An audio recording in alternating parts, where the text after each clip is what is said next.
Hello, everybody. How y'all doing? This is Bill Thornton, SoCalSabre here. Welcome, vinyl community, for stopping by and checking out the video. I hope everybody's having a nice Easter weekend. And we're going to get through this. But, go down there and hit that like button. Subscribe if you haven't done so yet to help this channel grow. Put some comments down there. Let me know what you think about this videos and what albums I show you and what's your favorites and so, in the whole 9 yards. And tell your friends. There's so many people in the vinyl community. I'm just having a big struggle trying to get them over here. So let's get going. We started this first one off with a 1977 LP. This kind of surprised me. It's in that big whatnot bundle that I bought that I didn't know what maybe a third of them were. But this is a song called, or an album called Disco Bill by Bill Cosby. I would have never even thought he made any records, but this was his fifth and last musical comedy parody album. Well, I didn't find the things too much funny in it, from what I read, he stated that he improvised much of the material in the album, and as its name inspires, the album spoofs the disco craze of the late 1970s. It's listed on Discogs as funk and soul, with soul, funk, and disco. And that was only because the beat, in the background beat, was very, very disco-ish type. Would keep your blood moving a little bit, but the lyrics had nothing to do with it, as far as I am concerned about it. Just maintained the beat, which made playing the album tolerable, as far as I'm concerned. The lyrics weren't very funny, but they were understandable.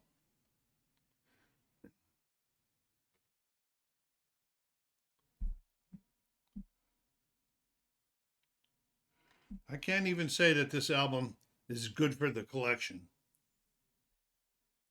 But I won't trash it. Did I write that upside down? No, I don't know what I won't. I won't trash it. So for this week, Disco Bill, the 1977 album by Bill Cosby, gets a F for fair. Didn't want, wouldn't be did a Easter weekend. I didn't want to give him a bad one. Okay, so we're off and running. So the next one that came out of that whatnot bundle, first two every week until I get it done. I'm getting closer. I probably got maybe not even 25% of it left to get through. This next one here we got is a 1970 LP by Judy Collins. The name of it is Whales and Nightmares.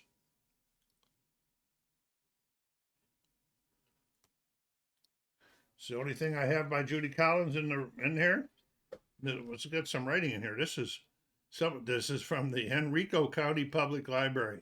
Somebody must have checked this out and not returned it. All right, whatever. Come on, folks. Don't be thieves. All right. So this is the 8th studio album by the American singer and songwriter. The only thing I have by her. And it peaked at number 17 on the Billboard Pop Albums chart.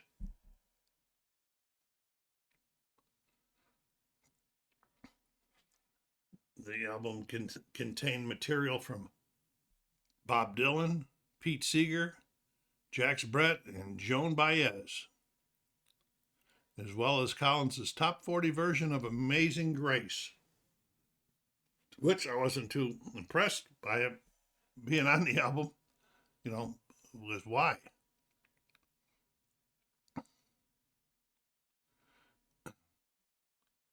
And then she had a traditional song, I guess it's called Tarwathi, which she sang with the accompaniment of humpback whales. I guess that's why it's called Whales and Nightingales. No inner on it. And so, as I look at it again, the vinyl was very noisy, even with the spin clean. Spin clean, Milfy, and static brush, and it was still pretty noisy. I thought her voice was nice, but the songs did nothing for me. And I'm only going to give it a fair minus because of the the way it sounded and everything. Not poor because of how high it charted. Would not have gotten my vote back in the day. How about you guys and people, ladies? Here it is, Whales and Nightingales, the 1970 LP by Judy Collins. Okay, so now we pulling one out that I bought recently. I had talked about going down to Riverside with the gift card to Rat Hole Records in a couple last week or the week before, and I talked about one of them. The other one I picked up that day because I had a hard time finding anything I really wanted down there. I mean, they got a lot of records, but it's one of those days where nothing was calling me. So I picked up The Best of Iron Butterfly Evolution. This is a 2012 reissue of the 1971 album.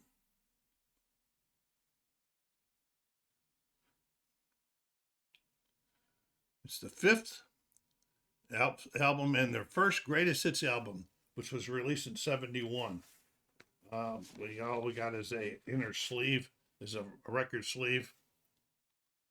I'll show you this tracks on there. Of course, got to have it Inagata da Vida on it, or it wouldn't be the greatest. These songs came from 4 of their albums: Heavy, Inagata da Vida, Ball, and Metamorphosis. I have to admit, back in the day, I was not a fan. And most of the material on here was new to me.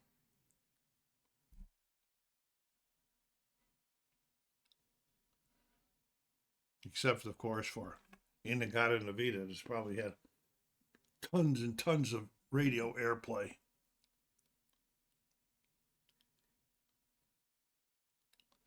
The album, when on Discogs, is classified rock. And I did find a little bit of psychedelic sounding stuff in there, which kind of caught my interest quickly when it did happen.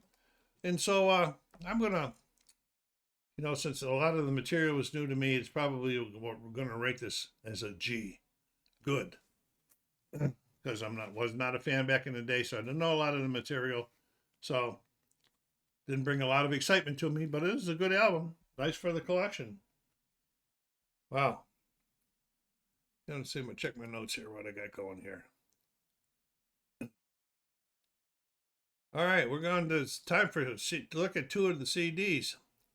The first one I picked out was the next one in line, number 219. And it was Yes, I Am by Melissa Etheridge, a 1995 CD. This is the only thing I have in my collection by Melissa. Don't know why. I do like her. And this was a pivotal album that gave her national and international recognition. The rock ballad Come to My Window was the first single released on the album and peaked at number 25 on the Billboard Hot 100 list.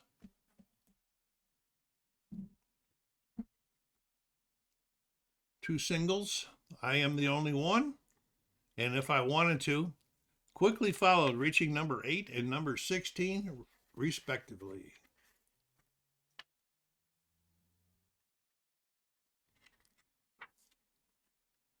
Pretty consistent alt or rock.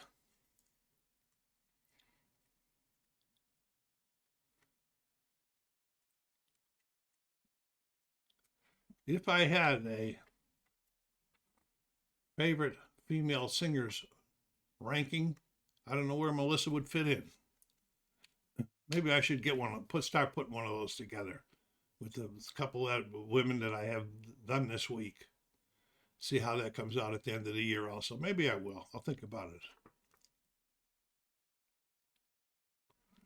it. What do you think? Should I do that? Would you find it that interesting? Let me know.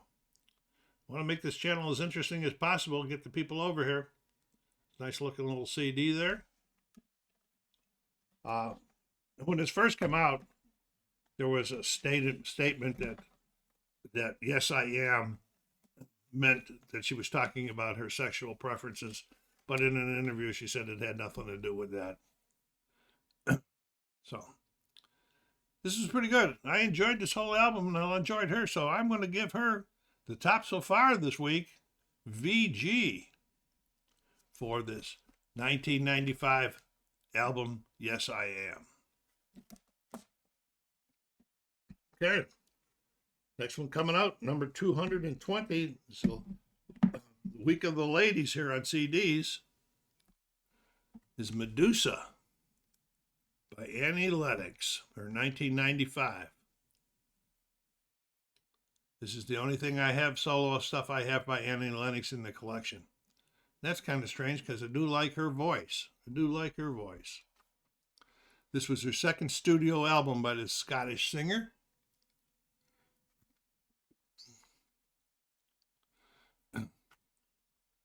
And the reviews, when it came out, ranged from favorable to hostile. So you know how the critics are. I got to find something to earn their money with. But I believe the fans tell the big story. The album entered the UK albums chart at number 1 and peaked in the United States at number 11, spending 60 weeks on the Billboard 200 chart. So that tells you, critics that were unfavorable to her, they didn't know. They were just trying to make a dollar, in my opinion. She also won the Grammy. The album was nominated for the Grammy Award for the Best Pop Vocal Album at the 38th Annual Grammy Awards in 1996. And Annie won the Grammy Award for Best Female Pop Vocal Performance for her work on the first single release, No More, I Love You.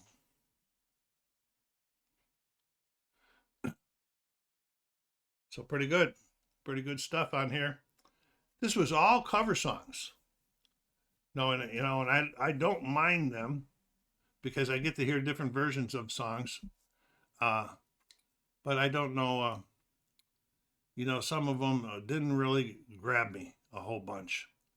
So that was a few. So because of that, I can only go G plus this week. Show you what the CD looked like. Nice white one with Medusa upside down. From Arista. I don't remember if I showed you the back or not, but I will show it to you again so you can see the tracks. Pause it, zoom in. This entered 20 different charts.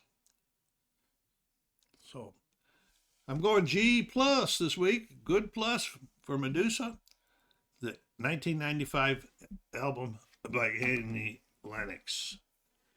Okay, now it's time where I pull out the next two albums that are already in the collection. This was a change I started a couple weeks ago. It used to only be one, but I want to move through there. And this was like a precursor to an album that the last one I listened to last week. I must have bought them at the same time. And this was One Stormy Night by the Mystic Moods Orchestra. This is a 1978 reissue of their 1966 album.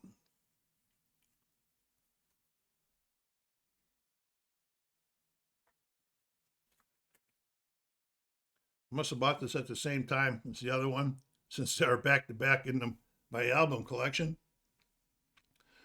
But this was the 1966, the Mystic Moods Orchestra's debut album. And since that time, from 66 to 1990, they put out 21 albums. And this is some really moods. And this is, they call it Mystic Moods. It is moods.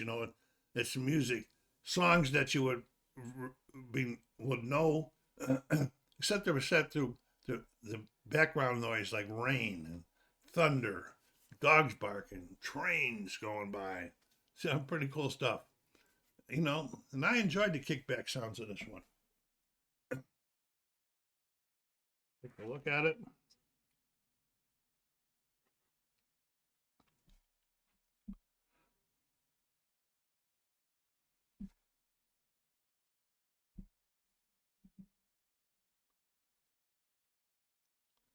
And I'm going to go G plus on this one this week, since I really did.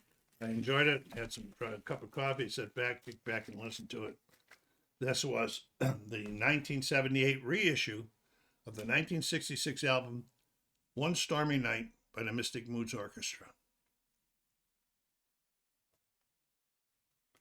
Okay, we got one more album of the week. Don't forget, when I'm done here, I'll pick out the two that were my favorites of the week, that I had the most fun with, or took me back in memories the most, or, you know, whatever it may be.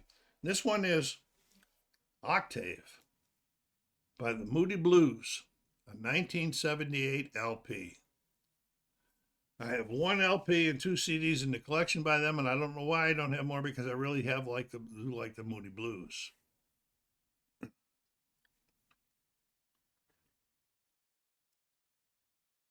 This was their first release after a long hiatus following the success of the best-selling Seven Sojourn album in 1972. So 6 years out.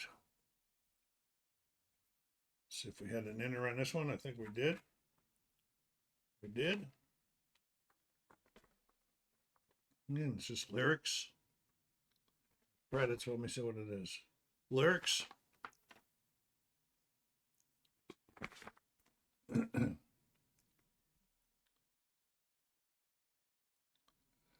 For some reason, this had a reduced commercial outcome. I guess it's because they were out of business for 6 years, I guess. But it reached number 6 in the United Kingdom and won platinum in the U.S., where the album reached number 13. So that was pretty good. Pretty nice for them, getting back.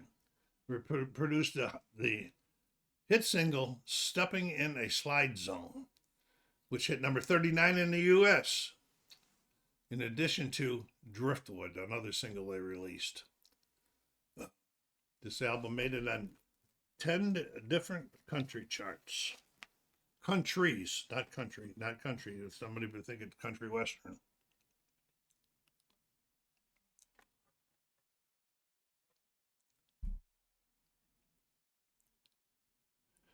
So not as good as some of the previous material that I own that were previous to this, you know, but it was still okay. It's good to have in the collection. So I'm going to give it a G for the week. So that was what I listened to this week. Let me go back here now, and we'll take a look at what I want to pick out the two. All right. I'm going to pick out, because it's the only thing that got VG this week, I am going to pick out a CD, but it's not a compilation. I'm going to pick out Yes, I Am, the 1995 album by Melissa Etheridge. And I'm going to pick out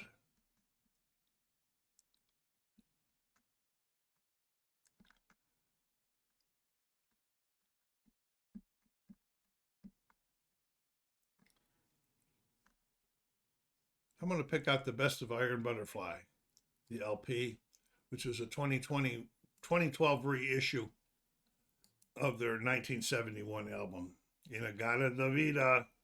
Everybody knows that one. All right, don't forget, put some remarks down there. Let me know what you're doing with your vinyl or your CDs or any type of cassettes or 45s, whatever you're doing. I'd love to hear from you, and I will get back with you. SoCalSabre saying, take care of yourselves out there. Be kind to each other. Stay safe.